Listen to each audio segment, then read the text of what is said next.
Well, I hope we have momentum. We're working hard at it, and we feel good. We feel good about the progress we've made in Iowa, the progress we're making here now. And I know this about politics: when everyone's attacking you, you must be doing something right. So we feel good about it. I think it's silly. That's how I respond. Look, when people are having a tough time in a campaign, especially near the end, you see some desperation set in, and so they'll start saying things. But I'm not too worried about that. We're going to keep focus on bottom line is I'm proud of my service of public record. We have real achievements, not just in the U.S. Senate, but in my time as Speaker of the House and as a state legislator. But this campaign's about the future, not the past. We're focusing on what we're going to do moving forward.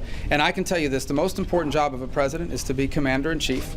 There's no one running for president that has shown better judgment or better understanding of our national security issues than I have. I didn't name specific ones. Okay, I talked repeatedly about our VA accountability legislation that we got done, about sanctions on Hezbollah that we got accomplished earlier this year. I'm very proud of the Girls Count Act, which is meaningful legislation and bipartisan. I'm very proud of the work we did on the risk corridors, which I think was an important measure. And all this, by the way, the majority of that done while Democrats were in the majority in the Senate. I'll share my faith with anyone who wants to know about it. They should know about it. My faith is the most important influence in my life, and they should hope that it influences me.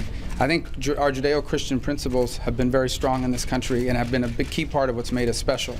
So if somebody asks me that question, we're going to respond. We're getting some different questions in New Hampshire, but I don't think it's a mystery about what my faith is and where I stand on it and how much it influences me. I would say socialism is a bad idea.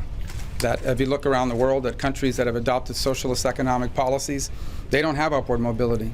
They don't have, in many of those countries, it's the same families and the same companies that dominate those economies generation after generation. So we'll have to do a better job of explaining to people why free enterprise is a better approach.